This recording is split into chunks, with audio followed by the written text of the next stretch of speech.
Hello et bienvenue à toi dans cet épisode 22 du podcast Upgrade.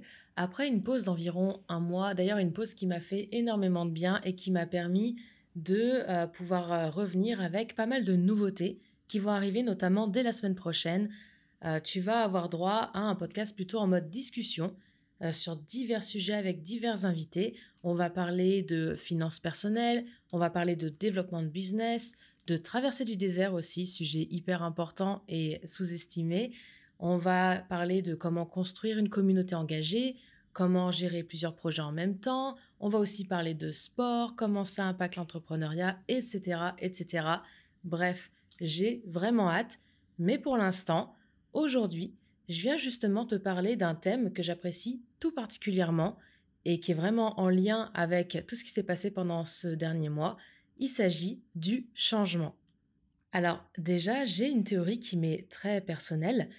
Quand je suis face à un problème, face à des situations qui potentiellement me rendent pas heureuse, à mon sens, il y a 4 solutions. La première solution, c'est d'arriver à trouver les bénéfices de cette situation pour ensuite la transformer en quelque chose de positif. La deuxième solution, c'est de changer les choses que je peux changer pour faire en sorte que la situation, elle me convienne davantage. La troisième solution, tout simplement, c'est de partir. Voilà, c'est de m'extraire de la situation ou du contexte, ce qui en soi d'ailleurs peut être une façon de changer ce que je peux changer, mais pas forcément. Et la dernière solution, c'est de rien dire et de continuer à encaisser. Autant te dire tout de suite que cette solution, c'est jamais celle que je choisis, mais par contre, il m'est déjà arrivé de choisir l'une des 3 autres solutions. Et aujourd'hui, je vais surtout faire un focus sur la deuxième solution et par extension potentiellement la troisième. Donc la deuxième, pour rappel, c'est changer les choses qu'on peut changer pour faire en sorte que la situation nous convienne davantage. Je t'apprends rien, tu le sais, on est toutes et tous concernés par des périodes où on sent qu'on a besoin de changement. Ça peut être souvent après des périodes douloureuses, ça peut être après des épisodes traumatiques, mais pas que. Parfois, ça peut arriver aussi qu'on ait besoin de changement alors qu'on a une vie tout à fait banale, tout à fait normale. On a même une vie peut-être même routinière. Et parfois, ça peut arriver qu'on s'ennuie, qu'on ait l'impression qu'on n'exploite pas notre plein potentiel, qu'on manque d'entrain, qu'on manque d'enthousiasme. Bref, on se sent pas heureux, tout simplement. Et ce besoin de changement, il peut arriver donc à n'importe quel moment et surtout aussi dans tous les pans de notre vie. Ça peut être professionnel, personnel, etc. Mais malgré tout ça, malgré le fait que le changement ce soit quelque chose de très commun, que tout le monde connaisse ce genre de période de besoin de changement, eh bien l'être humain, il est globalement réticent au changement. Et cette réticence, cette résistance même au changement, elle peut se traduire par plusieurs choses. Ça peut être de la procrastination, ça peut être le fait de se trouver pas mal d'excuses pour pas faire les choses qu'on est censé faire, qui pourraient d'ailleurs nous apporter un grand bénéfice. Ça peut être, je sais pas, de stagner. Ça peut être aussi de montrer une sorte de frustration, une irritabilité, etc. Bref, toutes ces tensions sont en fait des manifestations de la résistance au changement. Alors attention, hein, quand je parle de changement, je parle pas forcément d'un immense bouleversement total de notre vie, je parle pas de retourner notre vie à 180 degrés, même si parfois ça peut arriver. Parfois on repart entre guillemets de zéro et c'est très bien. Mais parfois c'est juste des petits détails en fait qu'on veut changer et qui vont changer la donne, qui vont nous rendre plus heureux.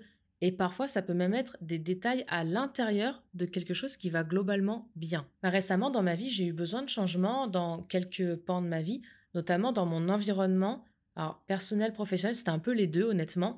Je ressentais une espèce de solitude, alors que autour de moi, là où je suis, il y a beaucoup d'entrepreneurs, beaucoup de personnes avec qui je peux connecter, des personnes qui ont un état d'esprit similaire au mien, mais j'avais du mal à les trouver. En fait, quand on est dans une grande ville, on se dit, waouh, il y a plein d'opportunités, il y a plein de gens. Oui, mais en fait, on ne sait pas forcément où chercher, on ne sait pas forcément où trouver ces personnes-là. Donc, moi, je ressentais une forme de solitude. Donc, c'était principalement professionnel, mais un petit peu aussi personnel parce que j'aime bien être entourée de personnes qui ont, un état d'esprit similaire au mien, qui ont un mode de vie similaire au mien aussi. Et j'aime bien être entourée de ces personnes, mais pas que sur le plan professionnel. J'aime pouvoir échanger au niveau personnel avec ces personnes-là. Donc bref, ce que j'ai fait tout simplement, je me suis inscrite dans un business club, j'ai commencé à faire des rencontres et là j'ai commencé à me faire quelques contacts et les choses s'arrangent. Il y a aussi récemment dans le business, là tu le sais, je viens de faire une pause d'environ un mois sur le podcast, mais aussi sur la newsletter d'ailleurs. Une pause de, je crois que c'était 4 semaines sur la newsletter, quelque chose comme ça, 3 semaines, 4 semaines. Et cette pause-là, je l'ai faite parce que j'en avais besoin. J'avais besoin d'un changement dans ces deux types de contenus que je produisais depuis un petit moment déjà. Donc là, il y a eu pas mal de nouveautés qui sont arrivées. Sur la newsletter, ça s'est traduit notamment par un petit changement, c'est un petit détail. J'ai juste instauré des catégories de thèmes que je voulais aborder parce qu'en fait, je me sentais un petit peu trop restreinte dans le thème principal que j'avais choisi au départ. Et je me disais parfois que j'avais pas forcément quelque chose d'intéressant à dire chaque semaine par rapport au thème que j'avais choisi. Mais j'avais plein d'autres choses à dire sur d'autres thèmes qui pouvaient être en lien direct ou indirect avec ce thème-là. Et du coup, j'ai décidé de faire des rubriques. Ça m'a déjà beaucoup soulagée. J'ai beaucoup plus de choses à partager, des choses qui peuvent être intéressantes. Et je pense aussi que ce sera plus digeste pour les personnes qui vont lire la newsletter. En ce qui concerne le podcast, je te l'ai dit en début d'épisode, il y a des invités qui vont arriver avec des discussions, des échanges qui vont être intéressants, qui vont être même peut-être passionnants pour certains, voire même peut-être enflammés pour d'autres, on ne sait pas parce que j'ai pas choisi que des invités avec qui je suis d'accord. Ça, c'est un point important, je pense. Enfin bref, j'avais un petit problème, quelque chose que je voulais changer. Il y a eu ce changement qui est en train de s'opérer. J'allais dire qu'il s'est opéré, mais je suis encore dedans.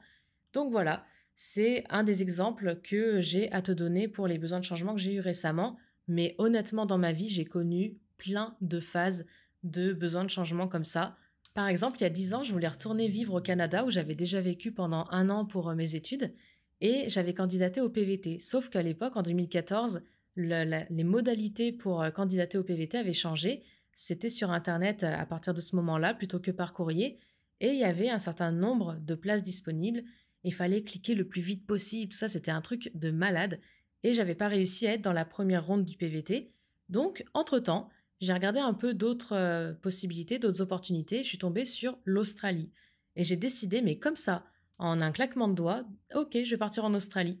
Et je me rappellerai, mais toute ma vie, du moment où le lendemain matin, je suis descendue tranquillement au petit-déj, j'ai croisé ma mère qui remettait tranquillement sa tasse dans la vaisselle, et je lui ai dit, ah, au fait, maman, je vais partir en Australie.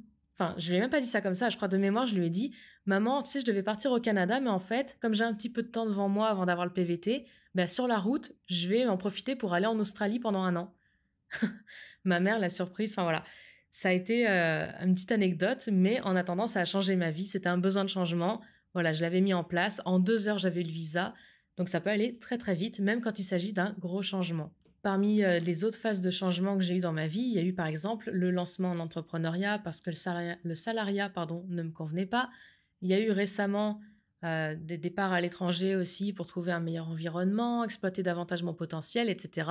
Bref, le changement, honnêtement, ça fait complètement partie de ma vie et c'est quelque chose que j'apprécie en fait, vraiment. Et justement, c'est parce que j'apprécie, ou en tout cas, j'ai pas trop de résistance face au changement, que j'ai pu établir un plan pour amorcer un changement. Et là, c'est ce que je vais te partager aujourd'hui dans cet épisode. À mon sens, la première étape, la première chose à faire quand tu as besoin d'un changement, c'est de faire un état des lieux. Tu vas faire un état des lieux de tes émotions, de tes sentiments, de tes sensations aussi.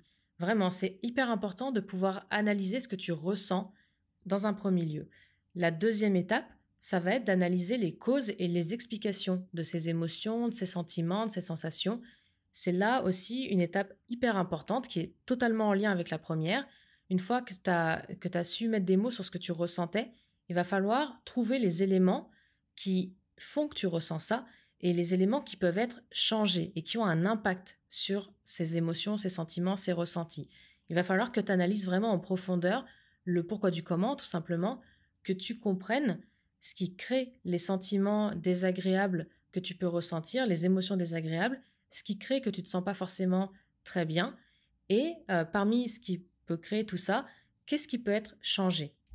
J'insiste sur cette notion de qu'est-ce qui peut être changé, parce que parfois, on a des éléments dans notre contexte qui ne sont pas forcément des choses qu'on peut changer nous-mêmes.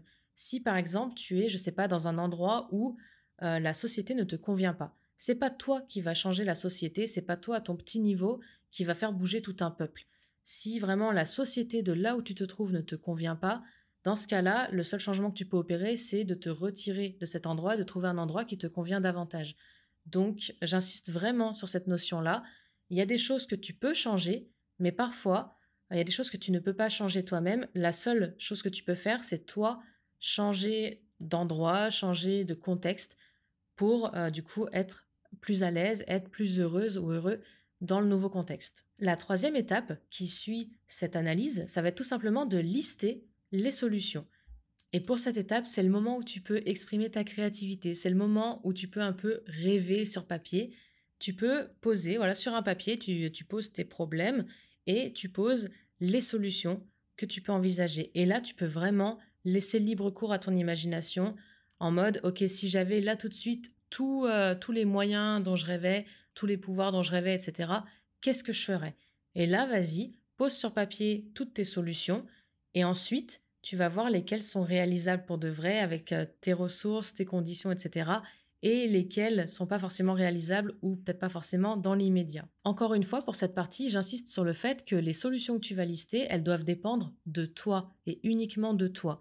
Si ces solutions, elles impliquent le changement d'autres personnes ou le changement d'une grosse part de la population, etc., c'est pas une solution. Ça, c'est juste un rêve, quelque chose sur lequel tu n'as aucun contrôle. Alors que là, vraiment, il s'agit de lister des solutions, des vraies solutions que tu peux appliquer. Une fois que tu as listé toutes les solutions que tu peux mettre en place pour établir le changement dont tu as besoin actuellement, la quatrième étape, ça va être tout simplement de faire des recherches sur ces solutions. Si d'ailleurs tu as besoin de faire des recherches. Parfois, non, parfois tu peux juste te lancer, mais parfois il y a besoin de faire des recherches, notamment si tu as besoin d'un gros changement, par exemple un départ à l'étranger, un changement d'emploi, une reconversion, ou même des évolutions techniques. Si c'est quelque chose dans ton business, par exemple, tu as besoin de changer des process dans ton business, peut-être que tu vas devoir faire quelques recherches sur des logiciels, sur des façons de procéder, etc. Bon, parfois, tu n'as pas besoin de grosses recherches quand c'est un changement, par exemple, d'habitude, un changement d'habitude assez simple, comme réduire ton temps d'écran. Là, tu n'as pas besoin de faire des recherches monstrueuses. Honnêtement, il suffit que tu trouves l'option dans ton téléphone pour réduire ton temps d'écran, pour limiter ton temps d'usage de certaines applications, etc. Éventuellement, tu peux faire quelques recherches en plus pour deux, trois outils que tu peux installer sur ton ordi, mais ça, en vrai, une recherche Google et c'est torché. Donc, c'est pas non plus des énormes recherches. Mais pour d'autres changements, voilà, il y a besoin de faire un peu plus de recherches pour faire en sorte que ta solution, tout simplement, elle tienne debout. Donc là, c'est vraiment important, voilà, que tu prennes le temps de faire de bonnes recherches. Je ne te parle pas non plus de tout définir dans le détail, tout ça, que tout soit parfait, parce que rien n'est jamais parfait et que parfois on peut faire un plan, on peut s'imaginer des choses, tout ça, mais la réalité est un petit peu différente de ce qu'on avait imaginé. C'est tout à fait normal. Donc voilà, faut pas non plus attendre de maîtriser tous les détails, tous les éléments de tes solutions pour pouvoir enfin passer à la cinquième étape, qu'il s'agit d'établir un plan d'action simple et logique.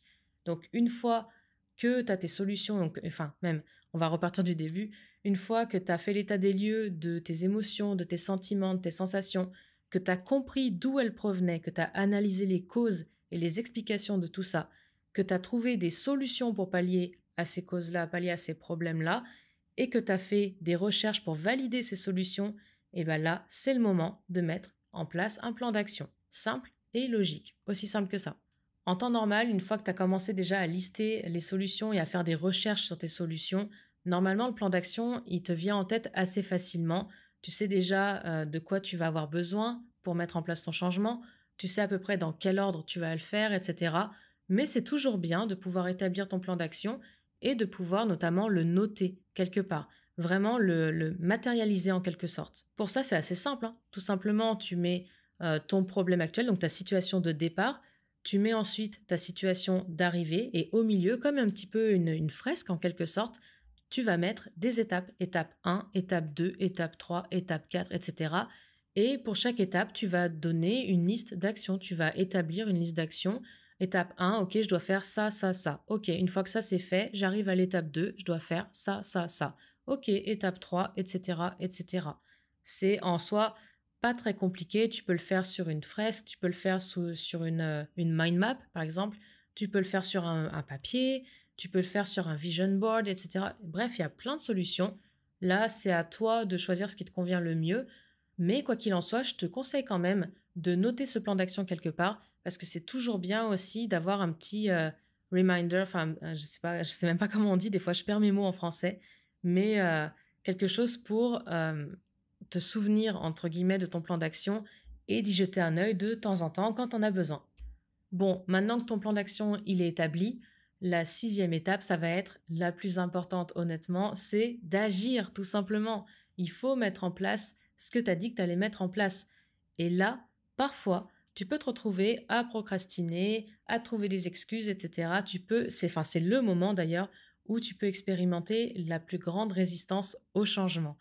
La fameuse résistance dont je te parlais au début de l'épisode. Et cette résistance-là, elle a toujours une raison.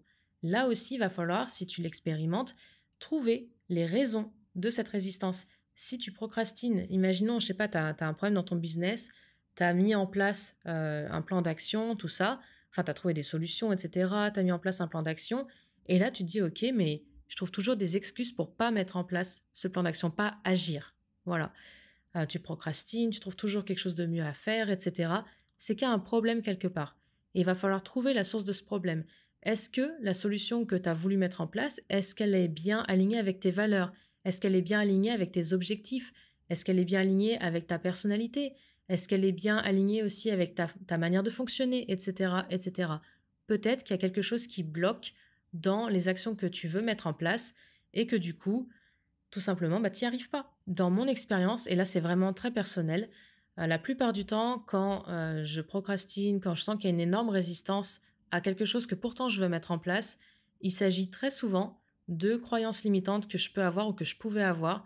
Et là, il a fallu faire pas mal de travail sur ces croyances pour les débloquer. Et à chaque fois que j'ai fait ce travail-là, ça allait beaucoup mieux. Donc les solutions étaient les bonnes, le plan d'action était bon en général, mais voilà, il y avait quelques croyances limitantes à faire sauter.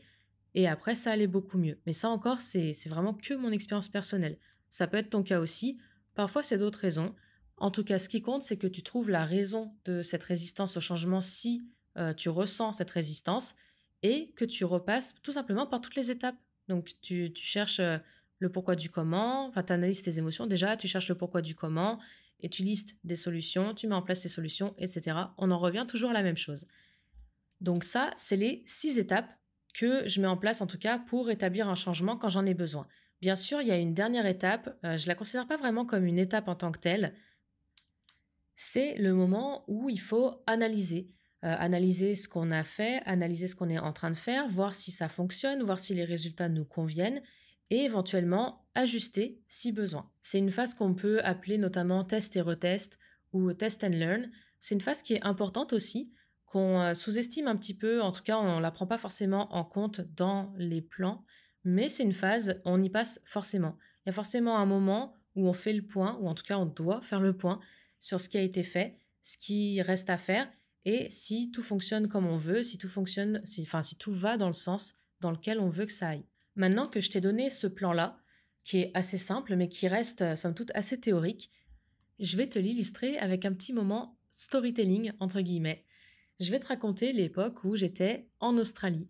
Donc là, on était en 2015, ça faisait 1 an environ que j'étais en Australie, enfin un peu plus d'1 an même, et ça faisait notamment des années que je jouais de la batterie. J'ai commencé quand j'avais 10 ans et à ce moment-là où j'étais en Australie en 2015, ça faisait donc 16 ans que je jouais de la batterie. J'avais appris par moi-même parce que mon professeur de percussion à l'époque, quand j'avais commencé, je faisais des percussions classiques à partir de 9 ans et je voulais faire de la batterie. Mon prof m'avait dit que non, les filles, je cite, n'ont rien à faire derrière une batterie. Bon, on était encore dans les années 90, tout ça, c'était pas folichon, folichon. Mais voilà, en tout cas, ça m'a pas empêché d'apprendre la batterie par moi-même. Et au bout de quelques années, j'ai voulu en faire mon métier puisque j'étais déjà percussionniste professionnelle. Alors autant jouer des percussions devant plein de monde, même des instruments de percussion que j'appréciais pas forcément, comme le xylophone par exemple. J'ai dû faire un solo de xylophone les yeux bandés un jour avec un copain, un collègue. Ça me posait pas de problème. Mais par contre, jouer de la batterie devant des gens, ça me terrifiait, honnêtement. Je transpirais à grosses gouttes, je commençais à me stresser, j'étais toute tendue. Du coup, je jouais pas forcément aussi bien que le niveau que j'avais pour de vrai quand je jouais toute seule. Enfin bref, j'ai beaucoup travaillé là-dessus pendant mon année en Australie et plus particulièrement fin 2014 et toute l'année 2015 où là j'ai vraiment mis le paquet, j'ai commencé à faire des vidéos, j'ai commencé à jouer avec plein de groupes, etc. Je faisais ce qu'on appelle de la session et ça commençait à se débloquer un petit peu. Là, on arrive en mars 2016 et il y a ce qu'on appelle une clinique, donc c'est comme une masterclass un peu. d'un batteur qui s'appelle Brian Fraser Moore. C'était le batteur à l'époque de Madonna et de Justin Timberlake, si je me trompe pas, mais en tout cas, il était à cette époque-là en tournée avec Madonna et il passait par l'Australie. Il se trouve que l'organisatrice de la masterclass était quelqu'un qui me connaissait, que je connaissais un petit peu voilà, par les réseaux. Elle m'invite à la masterclass, à la clinique, et là j'arrive, je vois 2 batteries. J'étais avec des potes et je leur dis Waouh, il y a 2 batteries, si le gars il demande qu'on vienne jouer sur scène avec lui, j'y vais. Allez, j'étais pleine de confiance, je me suis dit allez, ma grande, t'as bossé pendant 1 an et demi et tout sur ta confiance, c'est le moment d'y aller, déchire tout. La masterclass se passe, les gens commencent à passer sur scène, on n'était pas nombreux, on était peut-être, je sais pas, une vingtaine, trentaine, grand max, dans un théâtre en plus, enfin vraiment c'était un petit comité, les gens étaient très sympas, il y avait tous les niveaux, il y avait des débutants qui sont montés sur scène, des confirmés, etc. Et à chaque fois que Brian demandait allez, qui veut venir, moi je me défilais. J'avais mon pote qui disait Amy, elle va y aller et tout. Et moi je me défilais. À la fin de la séance, Brian demande une dernière fois qui veut venir. Et là, il se tourne vers moi. Et il me dit toi, c'est Amy, c'est ça? Alors moi déjà, je suis là, what? Comment il connaît mon prénom? Ok, c'est cool. J'ai compris après qu'en fait, j'étais la seule fille présente à cette masterclass en dehors de l'organisatrice. Et l'organisatrice, du coup, avait parlé de moi, mais juste comme ça dans la conversation. Donc forcément, il se doutait que c'était que moi, ça pouvait être que moi, Amy, puisque j'étais la seule fille en dehors d'elle. Bon, parenthèse fermée, il me dit donc, c'est toi, Amy? Je lui dis oui. Et il me dit, j'ai entendu parler de toi, monte sur scène, me montrer ce que t'as dans le ventre. Et là, ça aurait dû être mon moment de gloire, et en fait, pas du tout. Je me suis liquéfiée sur mon siège. J'ai commencé à m'enfoncer dans le siège en mode non, non, mais c'est bon. Et j'ai envoyé un de mes potes à ma place. Il a joué, il a tout déchiré, c'était vraiment trop bien. Et moi, à la fin, j'étais morte de honte. J'étais tellement en colère, mais vraiment, j'étais frustrée, j'étais honteuse, en colère, enfin bref, la totale. Je me suis mise à pleurer. Alors, je suis allée me cacher pour pleurer un moment et tout. Et après, je suis allée parler à Brian et je lui ai expliqué, je lui ai dit, je comprends pas. J'ai bossé pendant tellement de temps sur ça, j'ai fait tellement d'efforts pour pouvoir avoir confiance et là, j'ai tout foutu en l'air. En fait, je suis passée à côté de l'opportunité de me prouver que j'avais réussi à vraiment avoir des résultats pour ça. Et suite à ce moment qui m'a vraiment, vraiment, vraiment marqué, j'ai pris une décision. J'ai décidé tout simplement de régler une bonne fois pour toutes mon problème de confiance en moi derrière ma batterie avant de rentrer en France. J'étais censée rentrer en France dans les 2 semaines qui suivaient. J'avais mon billet, tout ça. Mais je me suis dit, c'est hors de question que je rentre en France avant d'avoir réglé ce de problème. Donc là, la solution elle a été très simple pour moi. J'ai pris mon billet pour la France, je l'ai changé pour un autre billet, un billet tour du monde, puisqu'à l'époque, je passais par une agence qui offrait cette possibilité-là. Entre parenthèses, si jamais ça t'intéresse de prendre des billets tour du monde à des prix pas trop élevés, ça s'appelle Zipworld, l'agence par laquelle j'étais passée à l'époque. Je sais pas du tout où ils en sont actuellement, mais je te mets ça comme ça entre parenthèses, on sait jamais. Et bref, j'ai donc pris un billet qui passait par donc l'Australie, par plusieurs villes en Australie, par Tahiti, ensuite la côte ouest des États-Unis et ensuite le Canada d'ouest en est. Le voyage, il a duré 3 mois.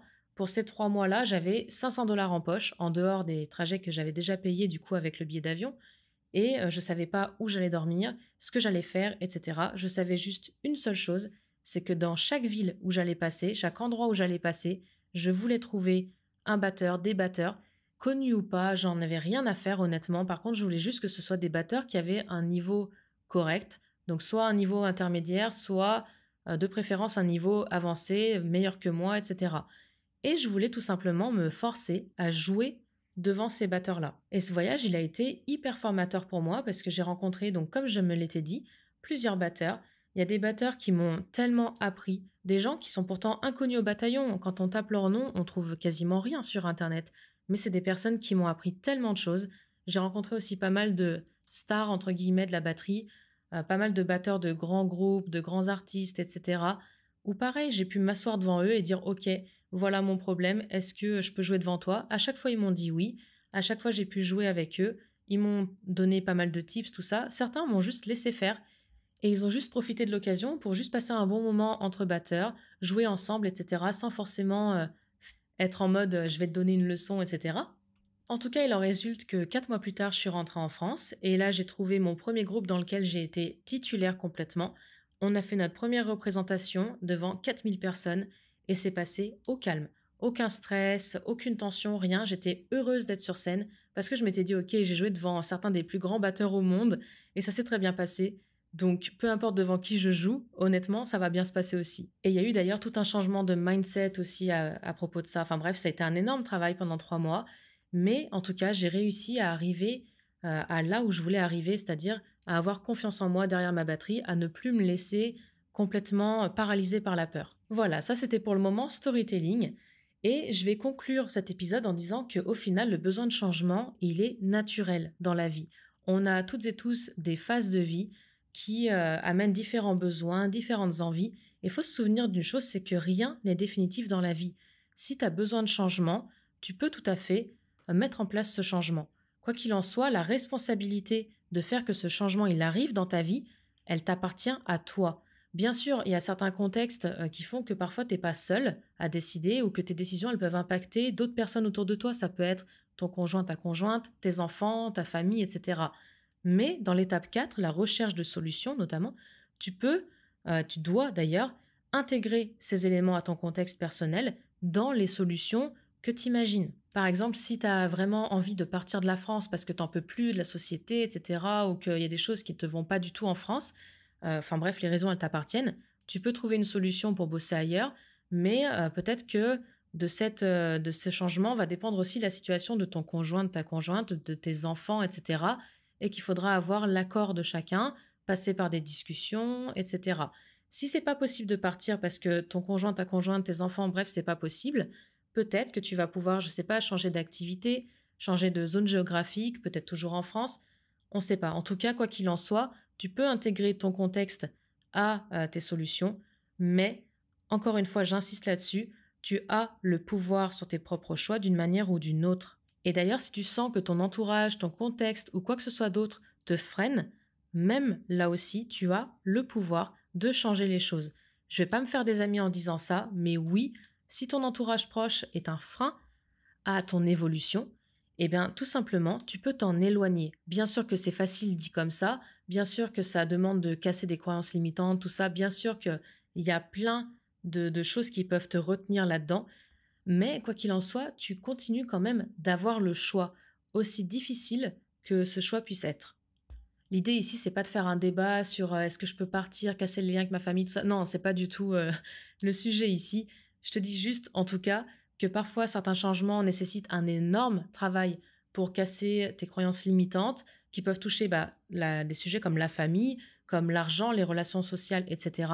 Mais quand même, là aussi, si tu analyses bien ta situation, tes sentiments, leur origine, leur cause, etc., et que certains changements nécessitent que tu prennes des décisions qui peuvent challenger un petit peu tes croyances, c'est toi, la seule personne, à pouvoir décider si oui ou non tu vas aller à l'encontre de tes propres croyances limitantes. Rappelle-toi vraiment que tu as le pouvoir et la responsabilité de changer les choses, tout simplement. Donc maintenant, il n'y a plus qu'à. Voilà, on arrive à la fin de cet épisode. J'aimerais vraiment savoir en commentaire si toi, tu as déjà vécu des changements marquants dans ta vie. Qu'est-ce que ça a été, tout ça, comment tu as fait. Bref, ça m'intéresse. Si cet épisode t'a plu, je t'invite à mettre 5 étoiles ou un like sur la plateforme sur laquelle tu l'écoutes. Ça m'aide énormément à faire grandir ce podcast et ça m'encourage aussi à continuer de créer ce genre de contenu. Alors, merci. On se retrouve dans le prochain épisode. D'ici là, prends soin de toi et très belle journée à toi.